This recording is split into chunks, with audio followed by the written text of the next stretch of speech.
Hello, everyone, and welcome to the Able Voices podcast. I'm Dr. Rhoda Bernard, founding managing director of the Berklee Institute for Accessible Arts Education, and I am proud to present this podcast featuring disabled artists and arts educators. We are inviting artists with disabilities to be guest hosts for the Able Voices podcast. The guest host for today's episode is violinist and educator Adrian Anantawan. Adrian Anantawan holds degrees from the Curtis Institute of Music, Yale University, and Harvard Graduate School of Education. As a violinist, he has studied with Itzhak Perlman, Pinchas Zuckerman, and Anne-Sophie Mutter. His academic work in education was supervised by Howard Gardner. Memorable moments include performances at the White House, the opening ceremonies of the Athens and Vancouver Olympic Games, and the United Nations. Adrian helped to create the Virtual Chamber Music Initiative at Holland Bloorview Kids Rehab Center. This cross-collaborative project brings researchers, doctors, musicians, and educators together to develop adaptive musical instruments capable of being played by a young person with disabilities in a chamber music setting. He is also the founder of the Music Inclusion Program, aimed at having children with disabilities learn instrumental music with their typical peers. From 2012 to 2016, Adrian was the co-director of music at the Conservatory Lab Charter School, serving students from the Boston area, kindergarten through grade 8. His work there was recognized by Mayor Marty Walsh as a 1 in 3 Impact Award in 2015. Adrian is also a Juno Award nominee, a member of the Terry Fox Hall of Fame, and he was awarded a Diamond Jubilee Medal from Her Majesty Queen Elizabeth II for his contributions to the Commonwealth.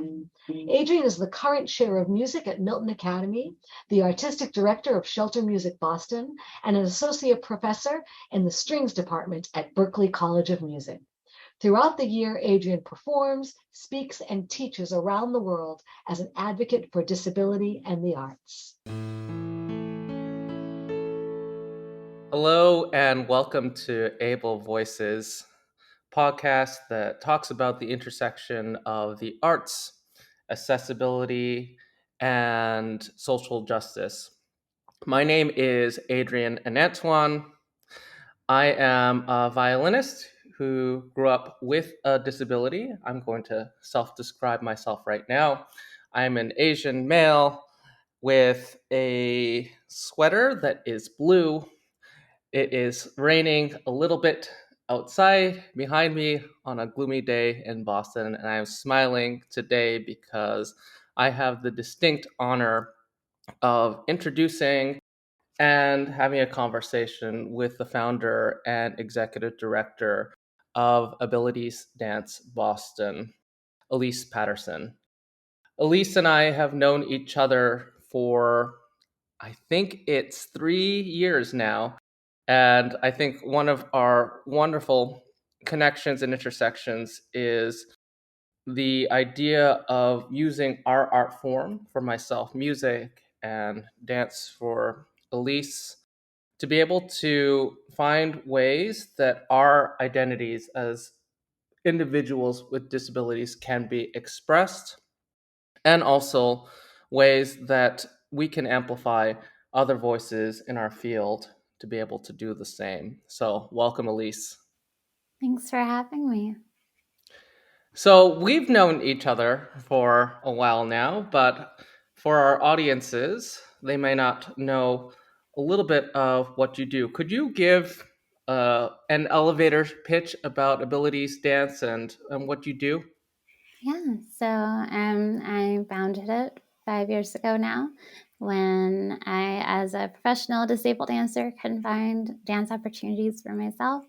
And to self-describe myself, I'm a young Black woman with braids, with red hair and wearing a floral shirt. And in the work at Abilities, it definitely has expanded beyond just my need to perform to include a multitude of artists across the country that aren't just dancers and choreographers, but musicians and composers and costume designer for humans and mobility aids, and a team of folks to make the work accessible so that it is both offering economic opportunities for disabled artists as well as representation that's much needed in this field, and then our community engagement work, that is lectures on movement workshops, or just talking about disability culture in a broader sense, and making it applicable to the various spaces that we're in, so we can continue to learn from each other and build more equity in our spaces. I love that idea of being in a continual framework of a learner and art as an act of humility and growth, not only from our respective identities, but those that we're learning from in terms of their individual stories, these dancers in particular who are experiencing specific disabilities, and how dance is an intersection to that.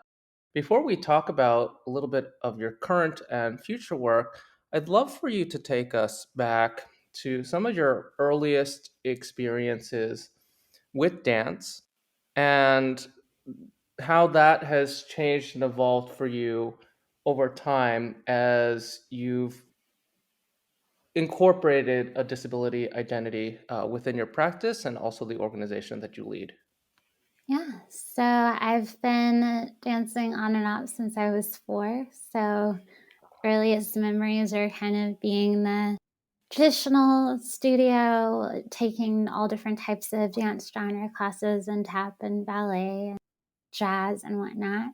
And I think that in that space, already having an idea of dance that could be other than just being a young Black dancer in a majority white studio, and how some things that are seemingly small, like having pink leotards and shoes that didn't match my skin tone, that felt like other. And so already having that kind of identity of not quite belonging in dance, and then when acquiring a disability, feeling as though it was absolutely not for me. And it took several years for me to be in a place that I wanted to dance, and to kind of counter the messages and images I was seeing of what is professional dance and what can be dance, and eventually incorporating more, not just incorporating different accessible movements that work for my bodies and other bodies, but more stronger equity messages that would hopefully be able to change mindsets in different ways, change opinions that could lead to change legislation in our more direct advocacy type of work, and different themes like that. So my dance journey has definitely really evolved and changed over time. It sounds to me that continual change and evolution is also related to the evolution of our communities and the people that surround us. And you're talking about this idea of community and belonging, and then sharing that on a larger scale within the company, then externally with our audiences too. What does that look like in an Abilities Dance Boston show when you're talking about inclusivity, belonging, and community, especially from the process and the product? I would say that in the process can definitely vary, and based on the folks in the room, because it's always responsive to the identities and the movements that folks are really interested and engaged in. And I think that allowing that kind of fluidity in the process has really allowed for more equitable process that works for everyone. And in that is a radical act in and of itself. But going even deeper to kind of dive into themes that I or someone else in the company might be thinking of as far as more intersectional conversations beyond just disability, but also incorporating racial equity and disability and other intersecting marginalized identities that a lot of us hold in the company. And so I think also in not just the process, but thinking of the product of the work, wanting to highlight those themes that we are not seeing in dance or not seeing discussed enough in dance. I think that the idea of art as a reflection of society plays a large part in your work. And you just talked about the idea of intersectionality. Can you explain a little bit to our listeners what you mean by that? And what are the resistance points in which it's difficult to engage in intersectional work? Why isn't this done more often? Because it seems to make a lot of sense. Yeah, intersectionality can definitely play, thinking collectively of the organization, not just me, of the various overlapping marginalized identities that we inhabit, and that can be thinking about either race and disability or race and gender and disability, and all of the different marginalized identities that one can hold in space. And I think that it's easy for us because between myself and Andrew, we both identify as BIPOC, queer, trans, disabled artists. And that has allowed us to kind of create and move in a way that is radical in and of itself, but also inclusive and understanding of identities like ours and not like ours in this space, and how we can better not just support and give the aids that are needed, but also to be able to tell stories that are really reflective of what a lot of us are experiencing in our work. And I think that it's not as embraced enough because folks just don't know. And there's not that wider cultural understanding of how, for certain orgs that, for instance, might be really about racial equity and very committed and dedicated to that process, but not realizing how race and disability can further marginalize folks in this racial equity work, or the racial equity work in itself, not having the access so that other folks might not be able to access that. And then that in itself becomes white supremacy. And I think it's just that lack of understanding that needs to be more known. Absolutely. And art in particular through dance or music is a way to be able to elucidate these themes and ideas in a way that can not only be authentic to the dancers that you're working with, but also to the audiences. I think that there is a sense that if we are going to explore radical ideas, doing that through the lens of emotions and movement and the artistic disciplines that we engage in are both accessible and challenging at the same time. But it is different in some way than a passive individual type experience when you're reading a book, for instance, or engaging in some type of individual pursuit. I think this idea of centering around community and groups is part of not only finding a way to come upon shared understanding, but to understand that that shared understanding is comprised of so many individual, unique perspectives that we have barely begun to dig into and explore. So I really appreciate you talking about this. And Andrew, Chloe, who Lisa was referring to, is the composer in residence at Abilities Dance.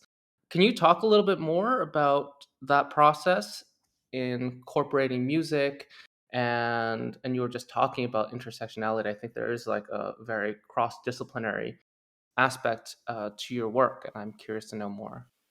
Yeah, it's definitely exciting to have dance as kind of like this core part of the work, but also a multidisciplinary approach with a variety of art, including music. And so Andrew being kind of a director of music who also supports a couple of other composers that we work with, allows for music that can really work for not just the stories, but also our own access needs, whether that be kind of adding a little bit more time for someone to be able to complete a movement, or a quick change, or for someone to be able to add more bass and allow for deeper vibrations for our deaf and hard of hearing dancers to be able to feel those vibrations and move through it. So there's definitely this wonderful overlap of how music can assist in the accommodation of the work, but also in kind of really tailoring the sound and the music to the stories and the themes of the work that we're saying. It reminds me of the idea of universal design in some capacity, where we're really thinking about diversity as the norm rather than the exception. And when you're incorporating that into your process, the artistic product becomes something that is an expression of this truth that can be more authentic and real than the idea, for instance, as a musician, that time has to be metronomic. If we're doing a waltz 1, 2, 3, 1, 2, 3, our perceptions of time are never robotic. And the way that we navigate time through movement in particular, and then through music, and then dance, is something that I think is very apparent in your shows and in the continual work that you do. I wanted to explore the concept of transformation for you, because I believe that the arts have a power to transform those who are engaged in the process of the creative act, and then also the audiences and then the larger community abroad. I'm wondering, when you hear the word transformation as it relates to your work, and this is a very open ended question, what does that look like to you? Maybe you can give us an example, and what does that mean to you? Yeah, I think there are kind of two types of transformation that can happen in our work and this form of work in general, where there's the internal transformation and the external transformation. And I think the internal transformation is really both kind of a centering and having a deeper understanding of who we are, either who we are on stage as artists or who we are as kind of folks engaged in this equity movement. And that can happen with reading, with deeper conversations of others in the space and how we're learning from each other, and kind of that committed aspect of as being part of an equity advocate, making sure that there is that continual learning process and working on that journey. And then externally, having this element of ensuring that our audience is transformed in a way that they're leaving with more understanding either of their own identities or other identities than they walked in with, and to have a little bit further in their equity journey. And hopefully that little bit continues to grow and grow with our work, with other folks' work, and that they're able to move the field forward and move their communities into a more inclusive, more equitable way. You speak to this idea of internal and external mirroring themselves. And this idea of internal interrogation allows or gives permission for audiences to do the same. And when we talk about understanding as a framework of deeper questions, rather than coming upon our own biases and what we believe the answers to be, is the heart of the work. That no two people are alike, and there is space that needs to be continually held in being able to recognize the stories and the worlds within another person. And I think that your shows do that so well in the context of not only the performances themselves, but the themes that they talk about. I'm curious, what or where are you drawing inspiration from these days? And what is aiding in your process as you continue to create and lead organizations? Yeah. I think what's helping me is continually reading from different sources, different identities, reading a book you got right now, The Spirit of Our Work by Cynthia Dillard, who's talking about kind of how that deeper understanding and remembering of Black ancestry and remembering of Africa as a diaspora in education has been really helpful in thinking about how I'm approaching different spaces as an educator. I think reading in general just is helpful in allowing us to deeper understand identities and worlds that aren't like ours. And also just listening and learning from people and always being in the space of learning from people in the organization, people outside of the organization, and continually being a learner in that space. Beautiful. I know that you are a consummate reader, and from a personal perspective, I don't know how you read so much, but it seems like if you follow Ellice on Instagram, she is reading at least 2 books a week and finding joy or providing some literary criticism upon the works that she's encountering.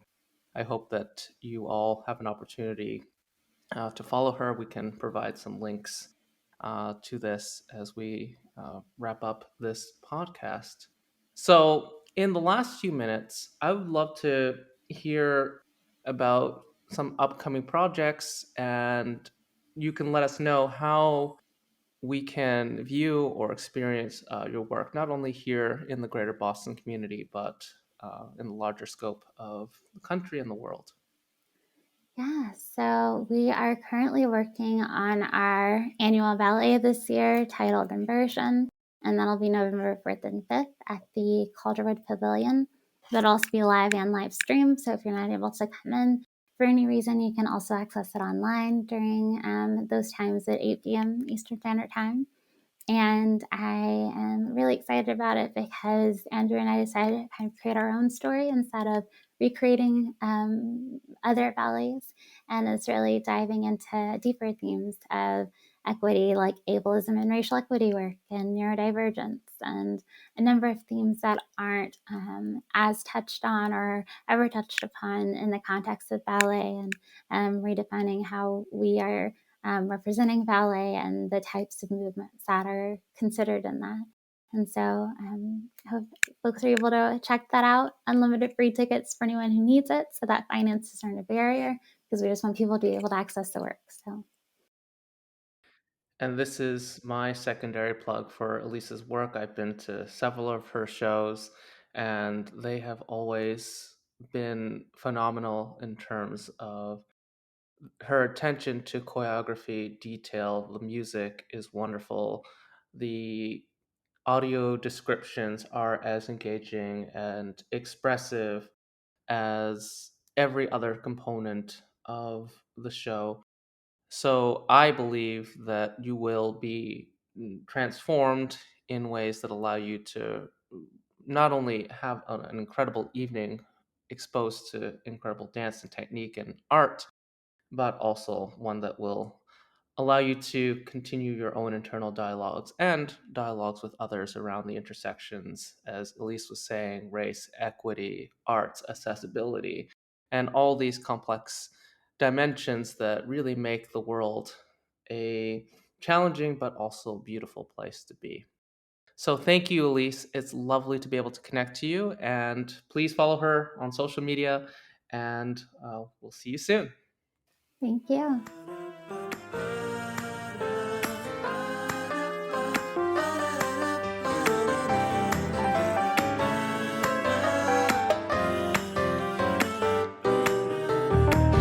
Able Voices is a production of the Berklee Institute for Accessible Arts Education, led by me, Dr. Rhoda Bernard, the founding managing director. It is produced by Daniel Martinez del Campo. The intro music is by Kai Levin, and our closing song is by Sebastian Batista. Kai and Sebastian are students in the arts education programs at the Berklee Institute for Accessible Arts Education. If you would like to learn more about our work, find us online at berkeley.edu/BIAAE or email us at BIAAE@berkeley, that's LEE.edu.